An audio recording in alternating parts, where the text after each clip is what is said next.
hi there. I hope the world is taking you well. My book is out. I've been doing a little something for the past 1 year. I'm doing a whole lot of somethings as usual. There's several others and other things, paintings and whatnot. But yeah, book is out and I am so excited. I am now an author. I have something with my name that is going to be in the Kenyan Library Repository for the culture of Kenya. So one day in the 2100s, my book will be what? Will be found and people will read it, or it will be burned or thrown away. But anyway, we hope for the best. Anyway, my printer in China decided to send me the first copy. I called dibs on it. Oh, I'm so excited. So this is how it looks in the inside. I did the illustrations by myself, and yeah, so that is it. And I dedicate it to my niece, and yeah, well, this is it.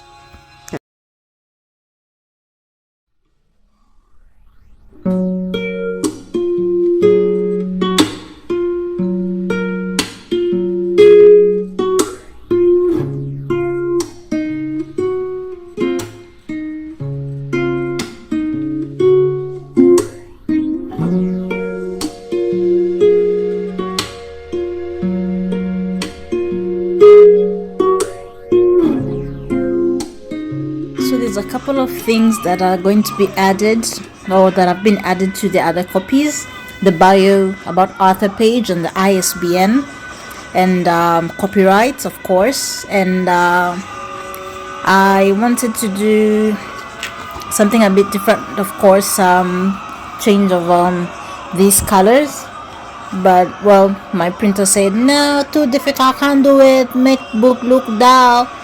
But anyway, I dedicated this to my niece. She knows herself. Someday she's gonna get her own copy, and hopefully if her parents agree, I'm gonna share her reaction when I get back to Nairobi.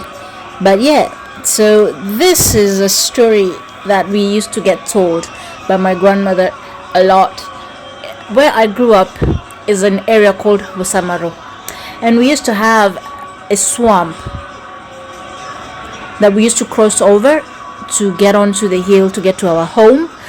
And just right next to our sugarcane plantation, we used to wake up very early in the morning when guys used to go harvest finger millet, and we would stand there with my grandmother and my brother and my younger brother. He was very young at that time, he was a baby. So we would stand there and we would watch the cranes very early in the morning walking. And then we used to make, because cranes make this noise, kongai, kongai. So we used to chime in as they did their morning call. It used to be very misty and foggy, and you could just see a little bit of sunlight. When the sun is rising up, just coming in from the east. It was so pretty. I wish I could draw that, and maybe I will draw that one of these fine days to keep it as a memory, because unfortunately my grandmother passed away in 2021 December 9th, and it was the most painful thing. But you know what, we live and we learn, and we leave it all to God. So this is the book. And knowing my Christian journey, I'm always proud to be an Adventist. I put in God is in this book, God is in the book. So if you want to read it, if you're interested, you can comment down in the comment section below and let me know if you want the book. I already have several people on Facebook, of course, acquaintances of mine from school and all over that I've made over the years, and some have booked the book. So I have already around 15 pieces booked, and the first copies that have come out that we've done are 100 pieces. So if you're interested, you can go ahead and do the thing, reserve. You can just comment and reserve, and if you know me personally, you can just write it on your WhatsApp and reserve the book. Because once I get back into Nairobi, 100 books, I sell them. The next ones, you buy them from the bookshop. And I will have a couple of copies that I'm going to autograph. Of course, my niece gets the first copy, and One copy has already been sent to the Kenya Library, because you have to deposit a copy there once you get your ISBN. So the next printout that you're going to see will have the ISBN number, the copyrights, and the bio page for the artist. And but that's just about it.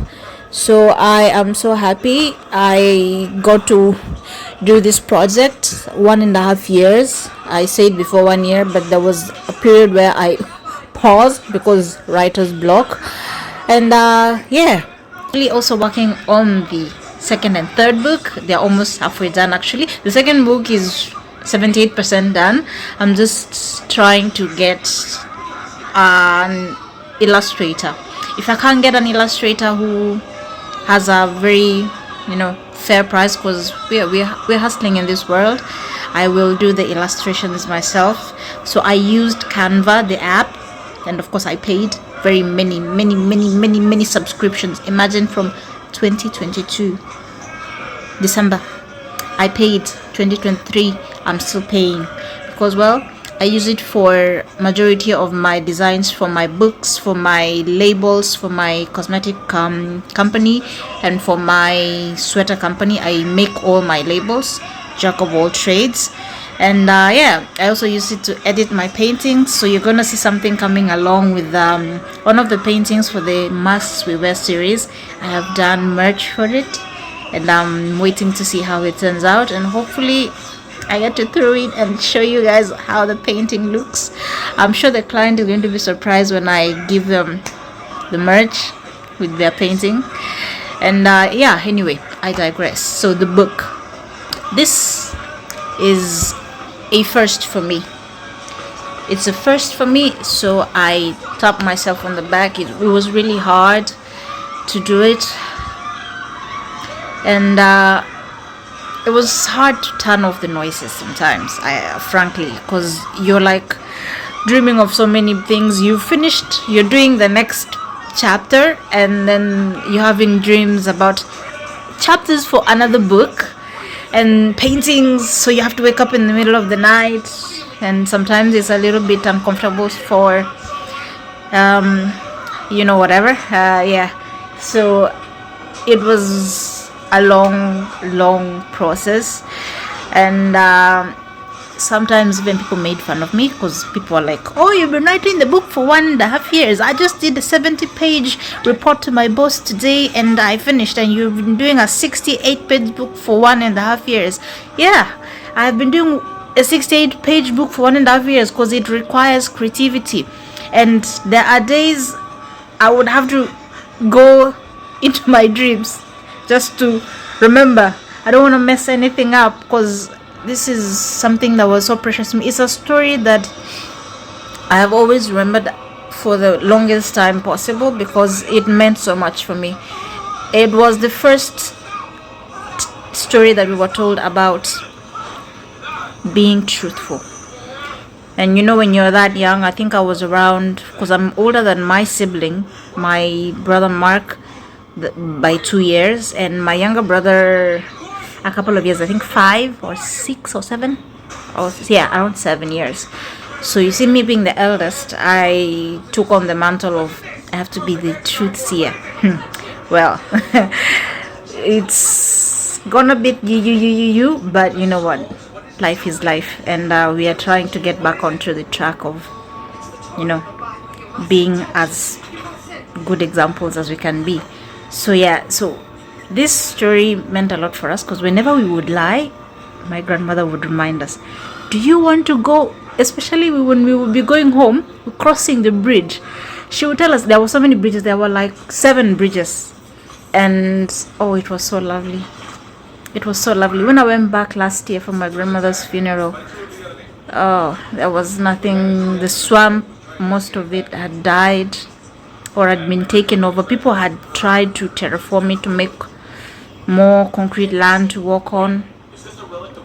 It was so painful, because I realized my memories are now, what I saw when I was growing up is now just memories, and that gave me so much drive to put this. I'd started the book, but I'd pause when I went back in December 20, and that was like, let me just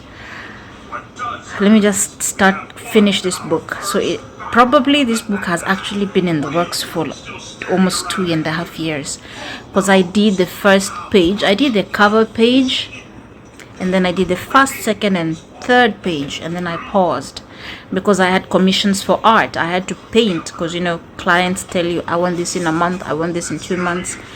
So my first commission was, there were 2 pieces, and I had to work on them because the client was on my back, like, have you finished? And because they were leaving to go to another country, so I had to really do, I had to do so much work. And so I put the book on hold for a while, and every single time I'd get back on my laptop, I'd be like, oh yo, we have to write something, and then I remember, oh, I messed up in this page, I have to go back and correct this. So there was a whole lot of correcting, and up to when I went for the funeral, that's when majority of, I think, my memories got unblocked, because sometimes as you grow up, you block some memories because you're like, yeah, those are too kiddish. So I remembered almost 90% of the story, like, completely, even in the tone that my grandmother used to say it in. But I can't say it because I don't have a voice, my voice is totally different. But she had a very chimey voice. When she would say it, it would be so funny, because she would make us remember the cranes doing the kongai sound. I can't do it here. When I was younger, I could do it. It was so fun. But you see, I'm older and I don't want to make myself look stupid on YouTube. So, yeah, they used to do this thing like kongai, kongai, kongai, kongai. Like, if cranes, especially the African crane, the sound they make, I think I'm gonna do a small clip of the sound they make. I'm gonna get one from YouTube. Yeah. Surprise, I'm gonna do that so that you can get what I'm talking about. I don't want to look like I'm crazy coming up with my own sounds. So anyway, I'm gonna do when I decide to launch the book, I'm going to sit there and do a whole story of my home, Bosamaru, and the tale of the EKERUBO swamp, and how it gave birth to this. And the good thing is, part of our land still extends to some parts of the swamp that have not been taken over. A couple of years back, the government decided that it wants to create an airstrip, and it chose the EKERUBO swamp area as airstrip land. And then that was during the Uhuru Kenyatta government, and now with the William Ruto government, I think they decided they're going to do something, an avocado plant. I think it was part of the old plan. Yeah, it was part of the old plan, an avocado plant with an airstrip. And I think that's why they covered most of the swamp.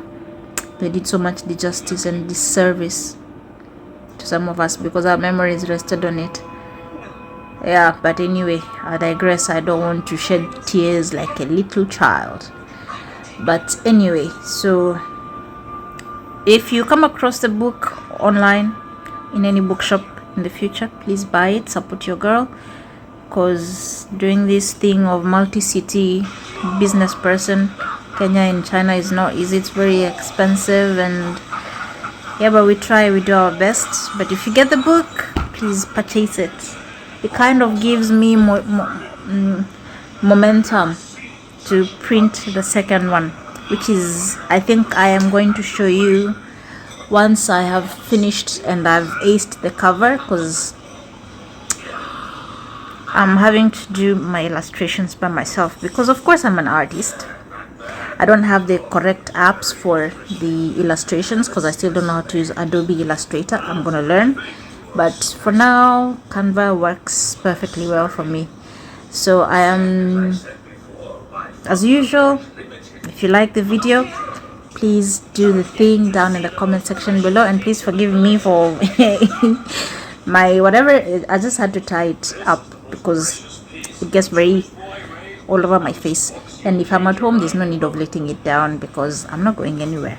It's almost Sabbath evening, And yeah, so we're going to welcome the Sabbath, and I decided to do this video before Sabbath because I can't work till sunset.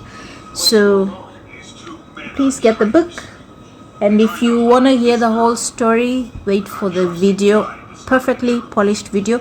I'm going to have including mics and whatnot. You know, the perks of being in China are you get to get majority of these things that you have to wait for a long time to import into Kenya.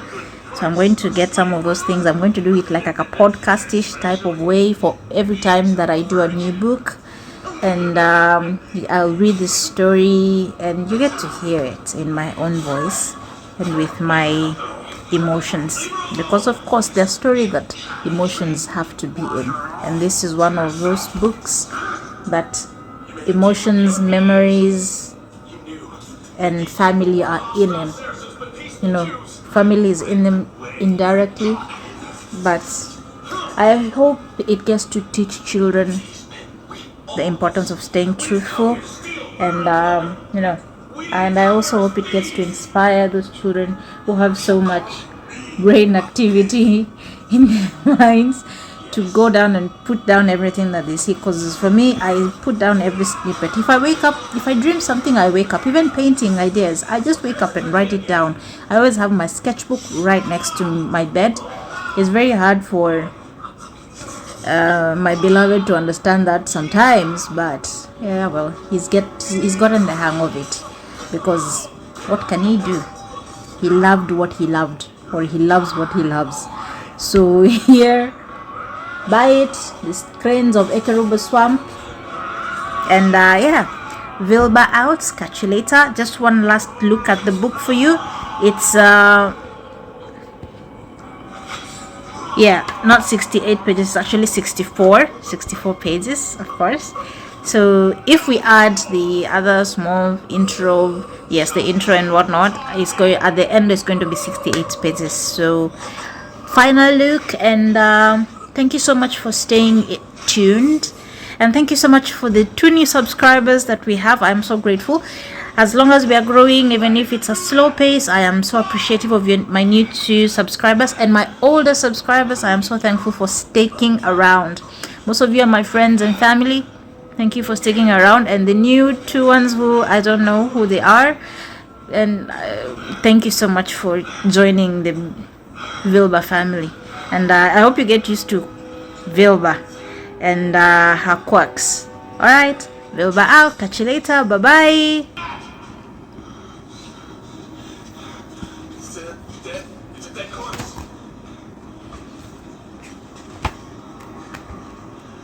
Leave me alone! Get out!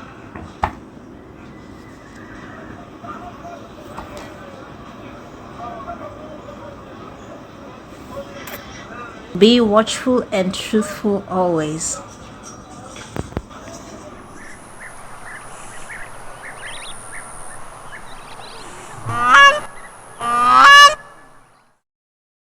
One, two, three, four.